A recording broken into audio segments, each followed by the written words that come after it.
Students, हम वाक्य के अंग और उसकी संरचना कर रहे थे। 295 पेज पर इसका लास्ट पार्ट है वाक्य संश्लेषण। तो आज हम यही डिस्कस करेंगे। वाक्य संश्लेषण जो होता है, संश्लेषण का जो शाब्दिक अर्थ होता है उसका मतलब होता है मिलाना या समायोजन करना। तो यह है कि इस प्रक्रिया में अनेक वाक्यों को मिलाकर एक वाक्य बनाया जाता है। तो अनेक जो वाक्य होते हैं उनको सार्थक रूप से अगर मिलाया जा रहा है, सही रूप से शुद्ध रूप में अगर मिलाया जा रहा है, और उन वाक्यों को मिलाने के लिए अगर हम योजक की सहायता ले रहे हैं या योजक की बिना सहायता के ही अगर वो वाक्य बना रहे हैं और उसका संपूर्ण अर्थ, संपूर्ण वाक्य अगर वो सही अर्थ दे रहा है, तो वही वाक्य संश्लेषण है। तो यहाँ पे आपकी बुक में कुछ उदाहरण दिए हुए हैं, उन उदाहरणों से संश्लिष्ट वाक्य बनाना है। तो मैं आपके सामने डिस्कस करूंगी, उसके बाद मैंने भी आपको कुछ प्रश्न दिए हैं, वो आप सॉल्व करेंगे। जैसे पहला है, मोहन मेरा मित्र है, वह डॉक्टर है, वह बहुत उदार और विनम्र है। 3 अलग अलग वाक्य हैं और तीनों ही अलग अलग अर्थ दे रहे हैं। इन तीनों को मिलाकर अगर हम एक वाक्य बनाना चाहें तो वो है कि मेरा मित्र डॉक्टर मोहन बहुत ही उदार और विनम्र है। फिर है, मीरा घर आई, उसने किताबें निकाली, वह पढ़ने बैठ गई।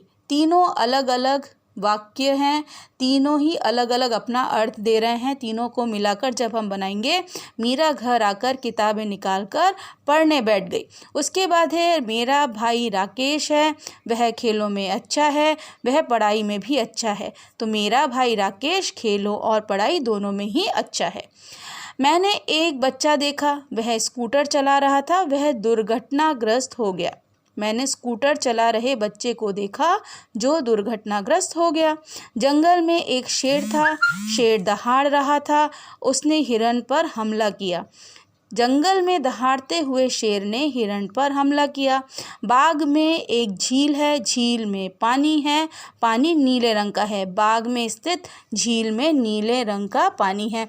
तो इसको आप बार बार पढ़ने की कोशिश करेंगे और समझने का भी प्रयास करेंगे कि किस तरीके से 3 या 4, ज़रूरी नहीं है कि 3 ही वाक्य हों, उनको ही हमें जोड़ना हो। 3 से कम या 3 से ज़्यादा भी वाक्य हो सकते हैं जिनको हमें संश्लिष्ट वाक्य में परिवर्तित करना हो सकता है, और ये एग्ज़ाम में आ भी सकता है।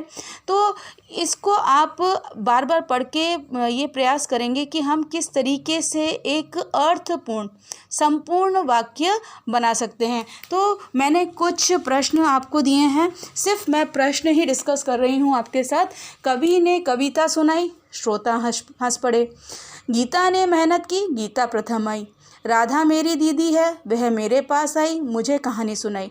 राम लौट रहा था, राम ने भिखारी की ओर देखा, भिखारी रो रहा था। अध्यापक कक्षा में आए, सब छात्र खड़े हो गए। राम एक चित्रकार है, वह बहुत अच्छे चित्र बनाता है। ये चित्र प्राकृतिक दृश्यों पर आधारित होते हैं। तो ये जो 6 मैंने आपको प्रश्न दिए हैं, इन 6 प्रश्नों को आप अपनी कॉपीज़ में सॉल्व करेंगे। Thank you.